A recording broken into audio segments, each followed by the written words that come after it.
Ito ang Presidential Broadcast Service. Radyo Pilipinas. Radyo Publiko ng Bagong Pilipinas para sa Bagong Pilipino. Naghahatid ng mahahalagang balita at impormasyon na guugnay ng pamahalaan sa sambayanan. Tulay sa himpapawid ng serbisyo publiko. Radyo Pilipinas. Radyo Publiko. Ang boses ng Pangulo sa Iloilo. Radyo Pilipinas. 585 AM. Philippine Standard Time, las 9:10 sa isa.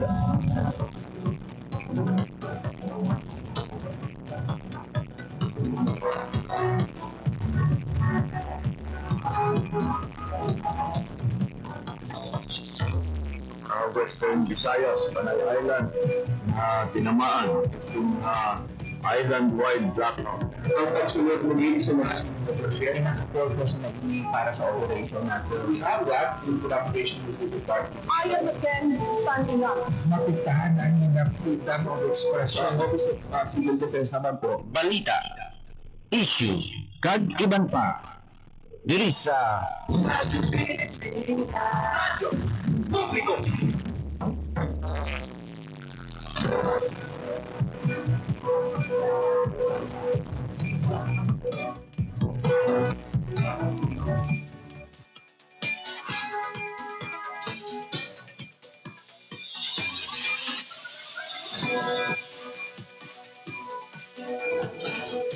Mayroon Pilipinas, mayroon Western Visayas, syudad kag probinsya sang Iloilo kag kutob sa manabutan sang amon pagserbisyo. Di kaman gabahin sang kalibutan, nagahatag kami sa katahuran, mayong aga good morning sa inyong tanan. Madan welcome sa sanaman edisyon sang pagpalagad sang programa Balita Issue Kagiban pa. Adlaw kita karon sang Lunes, Pebrero 2, 2026. Sa kinanda mga kapatid ninyo, tugtog alas 9:55 sa buong aga. Ako ang inyong alaga, JP Herbas. Sa atong mga sukitag palamati all over Western Visayas, probinsya sa Baclan, Antique, Capiz, Guimaras, Iloilo, kag Negros Occidental, mayong aga sa inyong tanan. Ginatabo naman sa Sagamad Ayat Bagang tanan ng mga overseas Filipino workers and Filipinos living abroad na nagapod sa atin sining nga pagpakalagad pinaagi online. Mabiyan ang pagpakalagad sa programa Balita Issue Kagiban pa. Mabato live sa 585 kHz sa Disuan sa inyong radyo. Subuman sa ating official Facebook page ang Radyo Pilipinas Iloilo.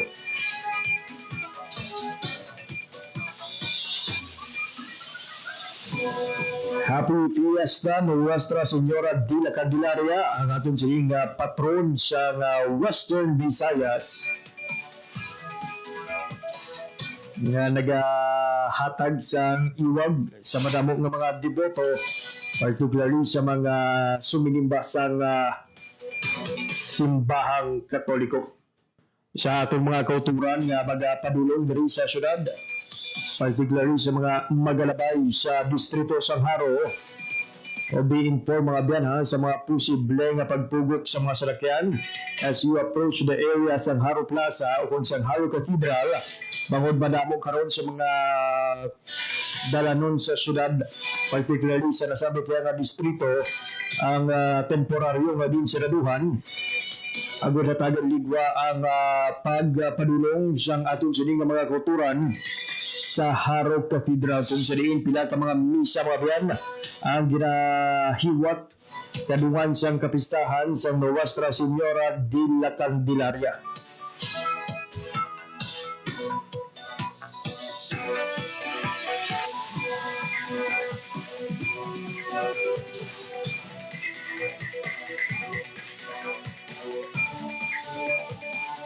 Samtang sa aton sining pagpakalagad sa dumaaga, tumatawan nga malabot mga biyan ang atong koleksyon sa Provincial Disaster Risk Reduction and Management Office o kung PDRMO sa Negros Occidental. Pinagod hibaloon mga biyan ang ila sa ninangin kahimpangan sa nagligad nga weekend sa diin mga biyan pila ka mga lugar sa nasabi nga probinsya ang naka-experience siya sa pagbahabangod sa malawig na pag-ulan. Ibaluon naman ang latest update sa Pag-asa Iloilo. Ano bala ang lauman ng paniempo sa mga adlaw sa Lunes? Madamo sa mga kultura na to na nagapadulong karon sa Haro Plaza as mentioned earlier. Kaga lauman bala naton ang maulanon sa gihapon nga paniempo kagay sa mga paniempo sa nagligad nga adlaw. Alas 9:21 sa aga,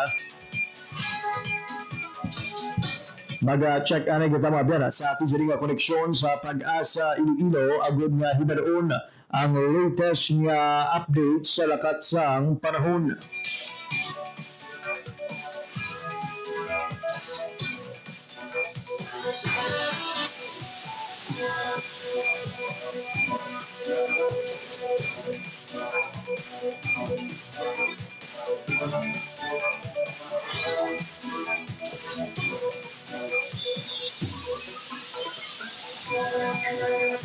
Oras sa Radyo Pilipinas, alas 9:21 na sa aga sa sining oras. Kapag natin sa piyak na linya to give us the latest update from DOST Pag-asa. We have Ma'am Leonor Silvestre. Ma'am Leonor, good morning. Hi. Morning. Muna aking latest weather update para sa mga adlaw sa Monday, February 2, 2026. Share na nag-a-affect sa eastern section sa Southern Luzon, Visayas. Northeast naman po nag-a-affect sa madaling bahay sa Luzon. Dili naman sa Western Visayas, mag-experience ka sa mga mga kalangatan, kung may mga laptalap ng mga pag-ulan pangalagit para o opting class ng share line. Makasarangan tugtog makutot naman ang hangin natin na mag-action. Northeast, na magadala sa mga kasarangan tugtog mabalog niya kadagatan. Forecast temperature natin generally nasa 23 to 29 degrees Celsius. Ang adlaw na butla ka ng alas 6 kilometers ang aga pag magatunod ini alas 5:54 karon sa hapon. Kag muna ang atong latest weather update, halin sa Iloilo Doppler Weather Station. Ako si Leonor Silvestre, maraming niya salamat. Ma'am, ma'am, sa mga kultura naton nga hindi pa gawan naka-comprehend sa ginatawag naton nga shear line, ano ba ma'am ang explanation sini?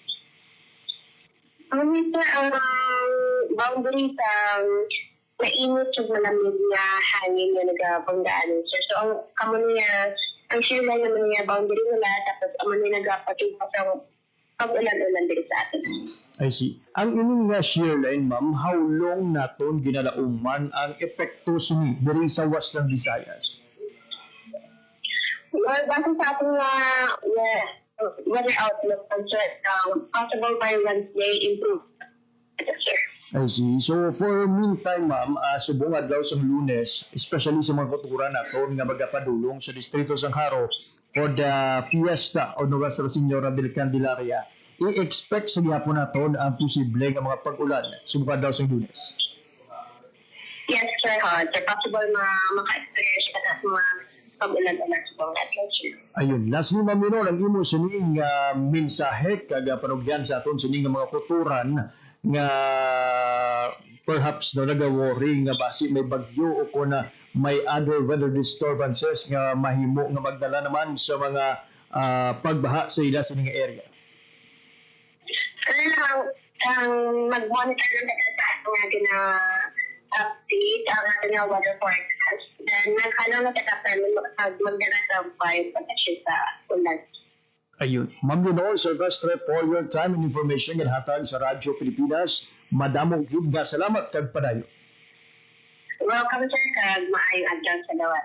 There you have it, mga biyan, ang latest update sa lakat sang panahon gidulong sa aton sang Pag-asa Iloilo with Ma'am Leonor Silvestre sa pihak nga linya. So matag mga biyan, ha, shear line ang tudlo nga kabangdanan sang sining mga pag-ulan-ulan diri sa aton sining nga rehiyon subong adlaw sa Lunes kag sa tinalikdan nga mga adlaw particularly sa nagligad nga Sabado kag Domingo.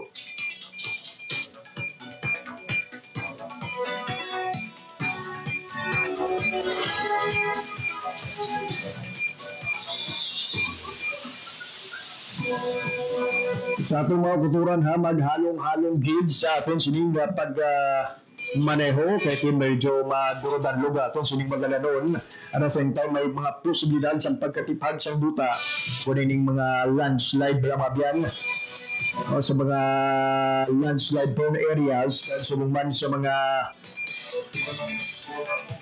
komunidad na masamig ginalumparan man sang pagbaha. Oras sa Radyo Pilipinas alas 9:20 sa isaada magakuha kita na isang update mga biyan gikan sa aton sining mga kopdanan sa Radyo Pilipinas News Team.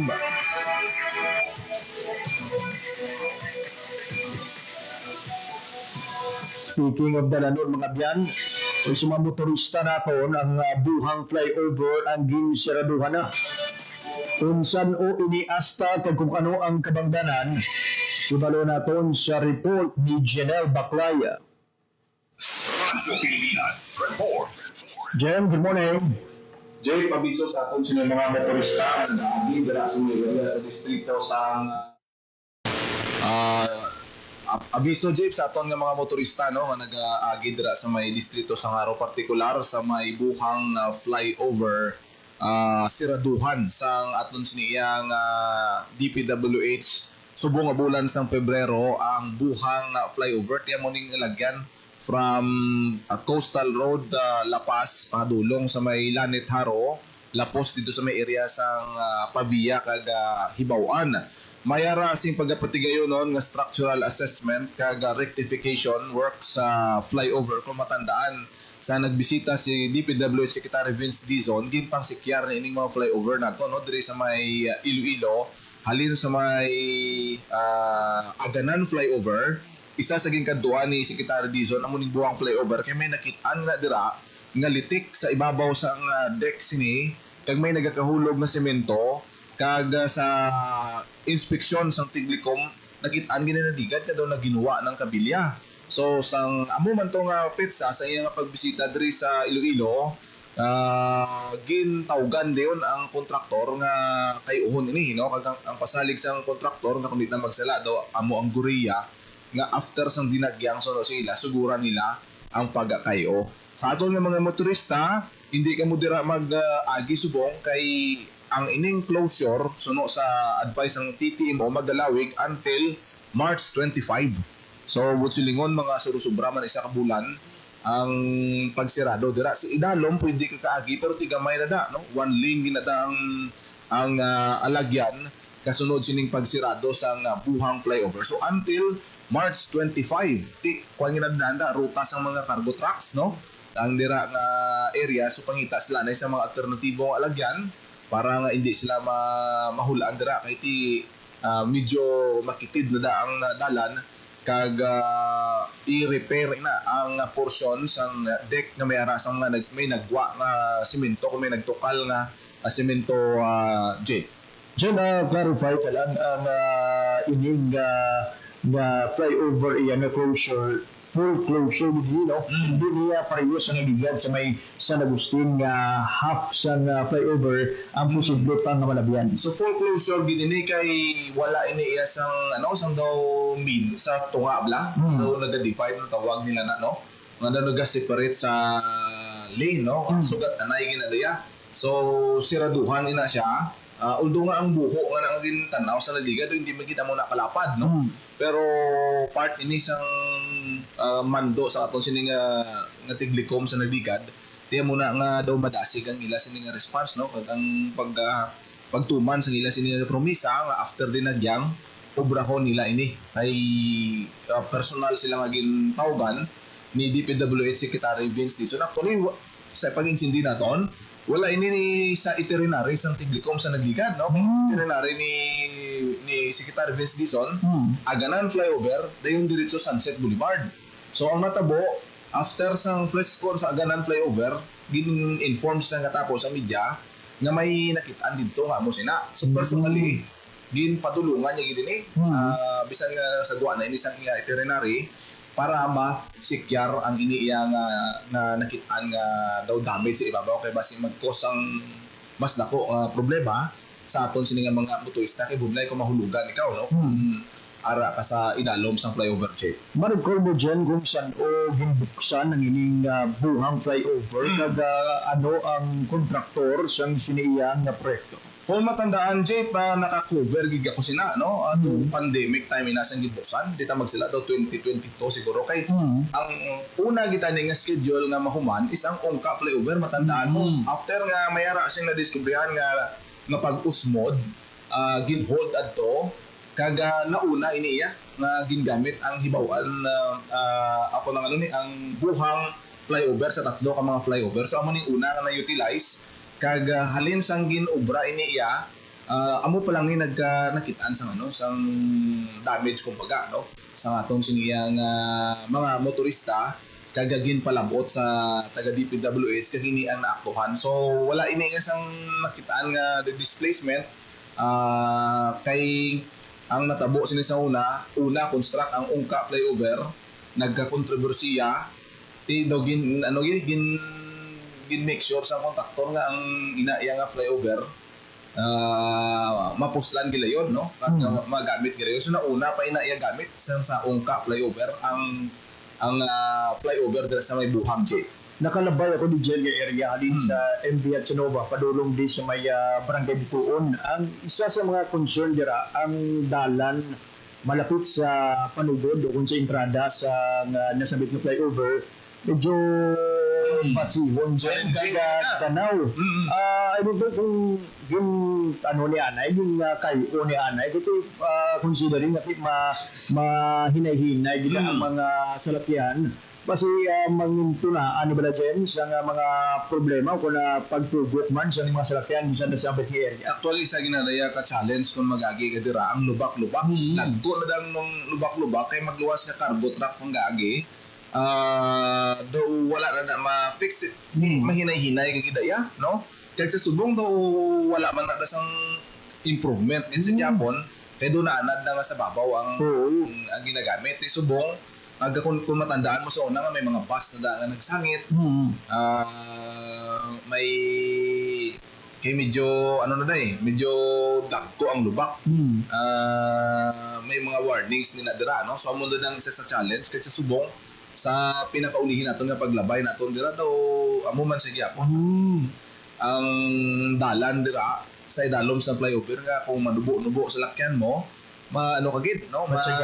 Masurusagod kagida kag hinay-hinay kag gida kay one lane lang sa gyapon ang maagyan sa idalom sina nga flyover. Baka ba pa nga nasolusyonan ni Anay ang tis nga ginapatuman ng ining road closure kay sigurado pangin rason naman ini siyang pagpugok na sa mga salakyan. Hindi lapit lang ini dyan sa main road kumbaga ang ining problema nga batsihon kag mga lubak-lubak na dalanon. No? Kaya dyan mo gina-jeep kung halimbawa ang isa sa pinakasako nga dalanda ang intersection sa Batapaco kay kuha na mo do apat na ka sa nga ang karsada ang isa yagwa sa Balabago Haro. So kung siraduhan na subong ang buhang flyover ati laban-laban mapugok gid ang mga salakyan sa idalom sang flyover dada kay hindi na maagyan ang ibabaw for the meantime. Ayun. Diyan madamo gid nga salamat sa inyo sa nga balita. Muna madulong naton nga report para sa Bagong Pilipinas, Janelle Baclay, Radyo Pilipinas, Radyo Publiko. Radyo Pilipinas. Oras sa Radyo Pilipinas, Philippine Central Time, was 9:34 na sa aga sa sining oras mabiyan. Mag-check ita sa natong sining koneksyon sa PGRMO sa Negros Occidental. Ibalo na itong mabiyan ang kabagdanan sa mga pagbahanga na record sa pila ka mga lugar sa nasabit nga probinsya. Kan subong kamusta ang monitoring sa aton sining nga PDRMO Negros Occidental sa ila siniya nga pag assess no kag pagbaton sa mga report coming from the various nga mga LGUs sa probinsya. Kaupon natin subong sa piyak na linya nga Mr. Brian Larry Senior ang atong abyan gikan sa Negros Occidental PDRMO para ihatag sa aton ang mga detalye nga iya sining tipon with this epekto sa mga manawi nga pagulan sa Negros weekend. So Brian, good morning. Welcome sa pagpakalagad sa programa Balita Issue Kagdan pa. Yes, Sir JP, good morning sa inyo. Subukan sa Tarad Matiuda sa Radyo Pilipinas. So Brian, ang akong sining pamangkot, no? Kamusta ang inyo sining probinsya following siyang mga pagbaha sa naligat niya ng weekend? Yes, Sir JP, no? So, as far as sa amon nga nabatong ng mga reports, kag sa amon mga monitoring, may ara kami na record ng mga flooding incidents and landslide incident sa all throughout sa duration sa mga pag-ulan. Sila tanan sir ka LGU sa lugar na panguluhan ang apektado sa siniyang pag-ulan dira sa Negros Occidental. So, amiyara kita sir, no, anom sa mga LGUs na affected, kauputi ang Sagay, Calatrava, Tubuso, Ibi Magalona, Cadiz, kag Talisay, sa mga apektado, ginaton Sir JP, is first sa third district gid. Grabe sir. Ano ka na sir ang pag-ulan na pertugid ang pagbaha sa madamo nga area sa Negros? So, nagsugod ito sa JP, no, around January 31, Sabado sang gabi, around 6 p.m. Nagsugod na siya ulan-ulan, hasta gid nga siguro around hasta gid kaagahon mabulok kitang ulan. Well, in fact, na-include gid kita, no, Negros Occidental, especially Northern Negros, na-include sa heavy rainfall warning na ginisyu ni Pag-asa, which is magsiling kita heavy rainfall, ara na siya sa yellow warning o 50 to 100 millimeters of rain, Sir JP. Confirm ko lang sir ang information na kaduman sa pagbubo sa ulan may high tide man sir sa time na to. Yes, correct Sir JP. No? So aside sa mabulok na ulan, kagaton ng mga drainage, ang iba nga drainage, no, may mga bara. Ang first gid sa aton nga flooding is ang pagsugataay gid sa high tide kag mabaskog na ulan, which is amo man na usually Sir JP ang gapos no nga flooding incidents, especially sa mga coastal areas kag sa mga low-lying areas naton. So do you have the digits kung sila ang recorded nga mga evacuees sa sining anong ka LGUs nga lubos karapatuhan sa pag-ulan? Yes, no? So as I mentioned, dito sa JP, kaya kita anom ka mga LGUs,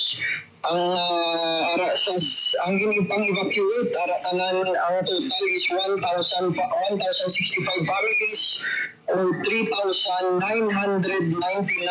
ka mga persona nga ginsulod sa evacuation centers natin. Do you have the items ma-itemize mo ini Sir Brian kung ano nga mga LGUs kag pila ang mga evacuees per municipality or cities dira sa Negros? Yes, no? So sa Sagay, kita na record nga 732 families, Calatrava, 130 families, Tubuso, 148 families, sa Ibi Magalona naman kita 15 ka mga pamilya, sa Cadiz, outside evacuation isa sa JP, no? So meaning tinerya or pili sa ating mga constituents nga magsaylo, no, sa relatives nila or sa neighboring areas nila. May 58 ka mga pamilya, kag sa Talisay 32 families ang yung pang-evacuate. Yes. So then, out of these more than 1,000 families, as we speak, pila pa diri ang nagapabilin sa mga evacuation center?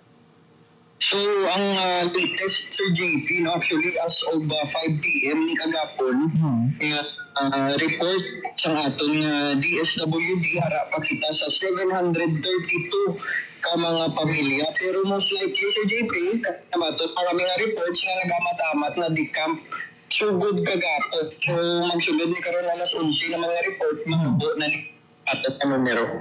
Well, praying good for the recovery sa mga affected families sa malawing na pag-ulan sa Negros Occidental. Aside sa mga na-displace ng mga pamilya sa Valley, heard an information na may mga infrastructure damages man nga na-monitor ang inyo sa inyong opisina.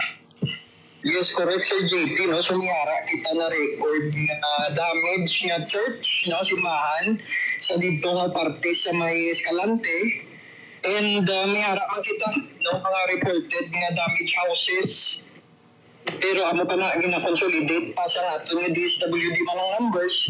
So, official release man no, sang data naton. And how about sa mga dalanon, Sir Brian? May mga report man daw na nagaluntad ang mga flash flood kaga subuman landslide sa pila ka mga area dira sa Negros.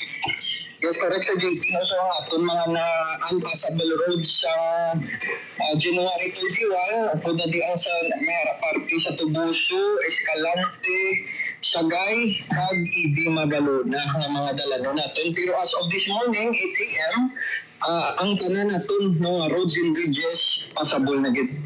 So there to clarify, no, we have more than 1,000 affected families pero wala ka tayo so recorded nga missing or casualty sa sining nga trahedya. Actually, Sir JP, when it comes naman to casualty, nag-ara kita recorded, no, na dead. Isa ka dead sa Sagay. So, ang babae ni siya, 87 years old, kag drowning ang iyang case, no, sang iyang sang casualty naton. Aring sir nga data, sir, verified din niya, sir, no, ang casualty natin. Yes, correct, Sir JP. Verified na, ina-acknowledge ng aton nga sa gaya nga DRRM. Kag may ara naman kita spot report, no, gikan sa aton nga PNP. I see. So, bro, moving on sa mga cancellation sa klase, work suspension, may mga gimpatuman kita, sir, nga mga may mga LGUs kita nagpatuman sa nasambit ng mga suspension. Yes, correct, Sir JP. Aton nga report, so this time, suspension of classes, para kita kita sa Sagay for February 2 today, suspension of classes. Let's talk about the assistance or the recovery efforts sa naton sining probinsya, Sir Brian.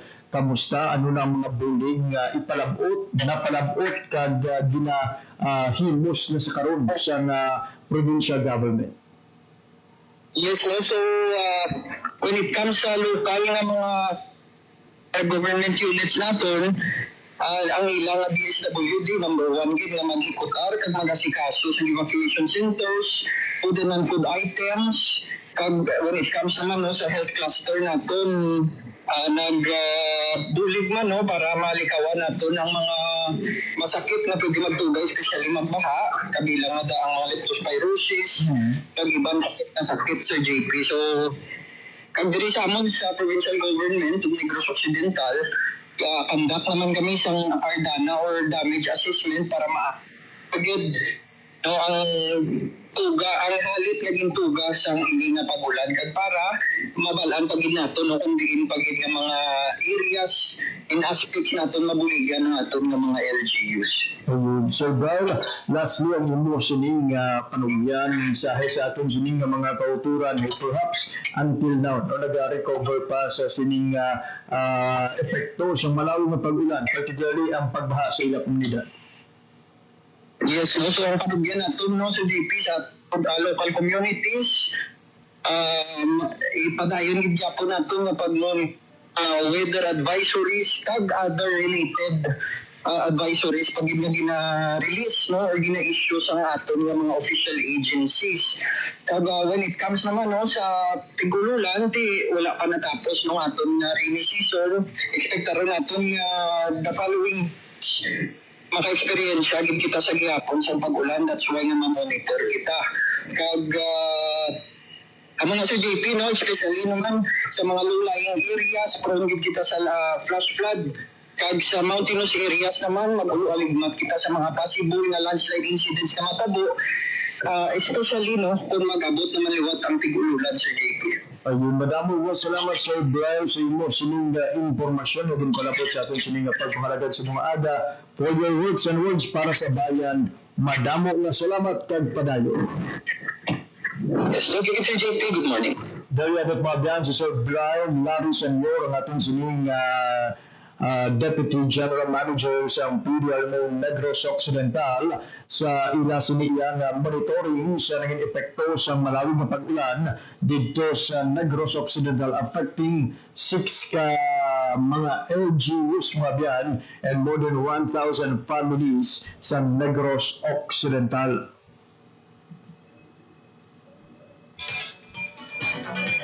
So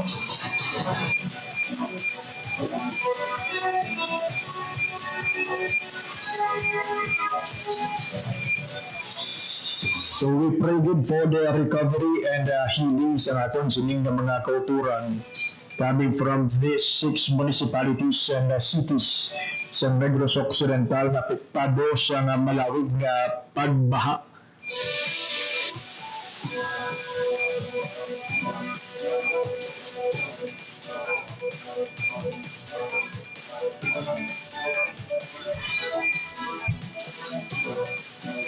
Magawa sa Negros Occidental mga biyan o kung sa probinsya sa Negros Occidental, apektado man sa pagbaha sa nagligad na weekend ang atong sining mga kauturan sa syudad sa Bacolod. Sa ginpagawa nga datos sa Bacolod City Government mga biyan, pilag ka mga pamilya, to be exact, 48 families ang na-record nga apektado sa pagbaha. Ang ining datos mga biyan ang sandig sa initial monitoring sa DSSD o kanang Department of Social Services and Development sa Bacolod City Government. Sa din ang mga apektado nga pamilya na galing sa Barangay Bata, 20, 35, 36, kag 40. Gangay sa iban ng mga area sa Negros Occidental mga biyan ang rason sa sining pagbaha amo ang malawig na pag-ulan na nagbungan man sa taod o kung high tide. Madamo subong nagapabutsyag sa ila sining pagkadismaya kagreklamo.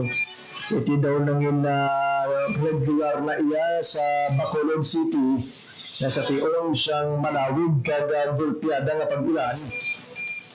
Automatic man ang pagtaas ang level sa tubig na nagresulta naman sa mataas nga pagbaha sa madamo iyang area.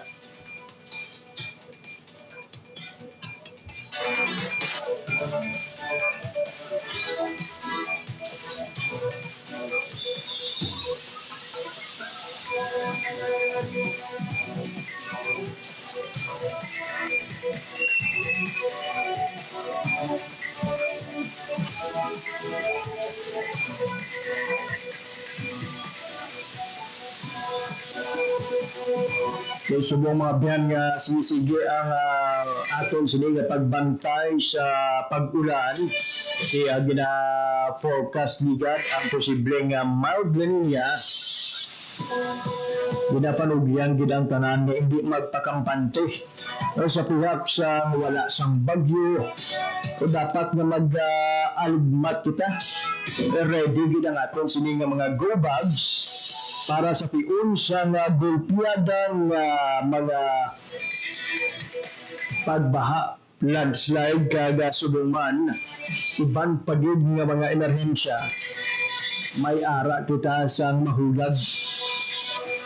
Alas 9:49 na sa aga. Na-mention ko kayo na mga biyan ang tuhol sa Candelaria, particularly ang kapistahan sa mga daw sa Nuestra Señora de la Candelaria. Maagot sila magakuha kita na isang labing ulihing na mga updates angot sa sining kapistahan with Legend Marian Cruz Erineta. Radyo Pilipinas, report. Lods, good morning. Wala gid nakapugong no ang talitihi kaina sang aga sa mga deboto ni Señora de la Candelaria para nga magpadulong sa aton nga Haro Cathedral para magtambong sa mga misa.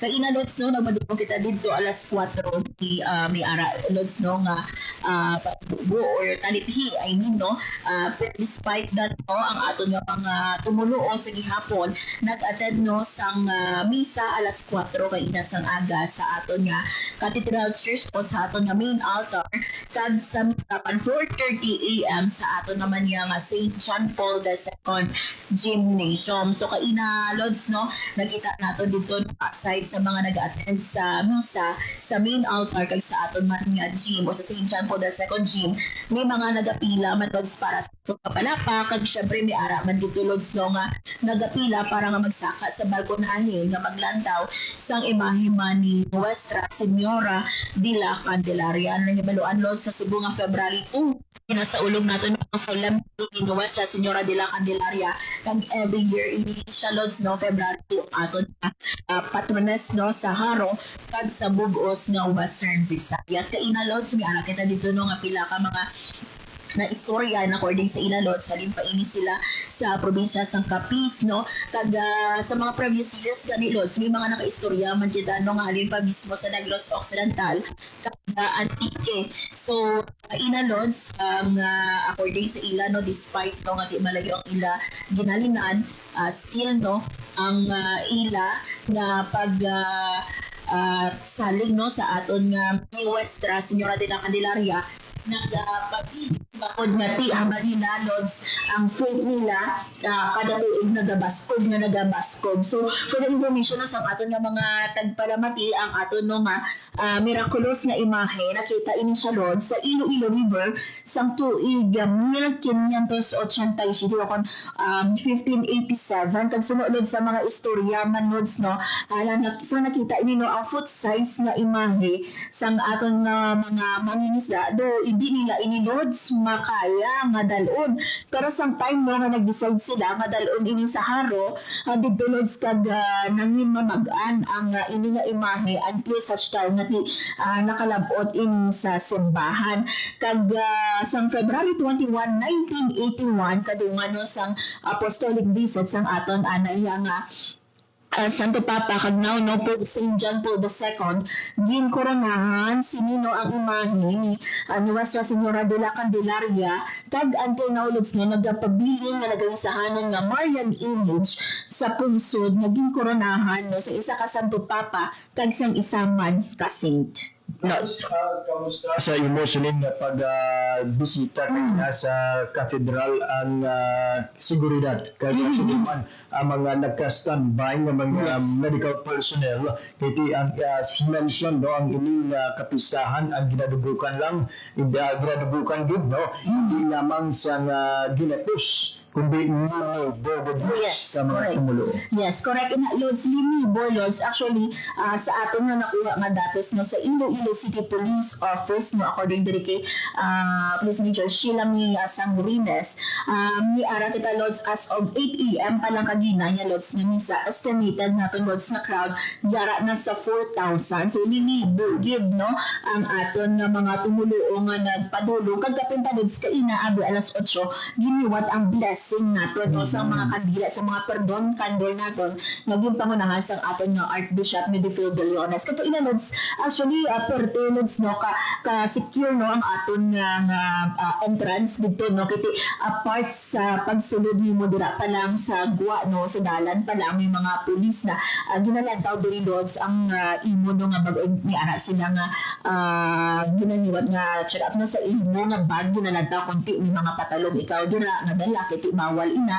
And before ikaw magsulod mismo no, sa ground sa Haro Cathedral, may another pagkikita Lods no, nga security man nga nag-check sang mga dala sang aton nga mga tumuluo. So ginpasalig man no, sang aton nga ICPO nga team ni ara yang nakalapta dira no nga personnel sang aton nga ICPO nga ready gid no nga magresponde if anything happened sa aton no nga pagsaulog sang kapistahan. Yes, familiar with Most Reverend Ruben Labajo, ang Bishop of Prosperidad na hiwat karon siyang solemn kung celebrated mass. Amin siya, Lodsman, ang prosperidad. Dili siya kung sa Pilipinas man ang prosperidad. Yes, correct. Inalos, no? He is the first, no, nga gin-appoint na bishop sa Prosperidad. That's why siguro nga siya man ang gin-invite na magasaulo later on. So, 5 p.m. natin yung celebrated mass. So, before inalos, no, sa iya nga misa, may ara kita anay nga paghiwaton nga prosesyon alas 4 sa hapon and then to be followed no sa siningan sa 5:30. So, nagserbi man siya Lods, no, nga auxiliary bishop sa Archdiocese of Cebu halin ini 2022 to 2025 before sang iyaya nga appointment. Ayun, Lods, madamo nga salamat sa imo sining nga balita. Para sa Bagong Pilipinas, Mandresa Ranyata, Radyo Pilipinas, Radyo Publiko. Radyo Pilipinas. Publiko. Radyo Pilipinas. Daya at mga biyan ang latest nga update coming from the Haro Cathedral kung sa diin nagapadayon karon ang mga aktibidad para sa kapistahan sa Nuestra Señora de la Candelaria. Oras sa Radyo Pilipinas, alas 9:55 na sa aga. Kadarwa na kita sa oras na nabilin sa aton sa nga pagpangalagad. Dari na gilamang kutub atong edisyon sa mga adlaw sa Lunes, Pebrero 2, 2026. Damo din nga salamat sa talangan ng ipon sa aton sa nga pagpangalagad. Thank you so much good sa mga nagpamati sa aton online and on air. Ulog na itabuas, same time, same station. Sa isa naman ka-panibagong edisyon sa aton sining pagpangalagad.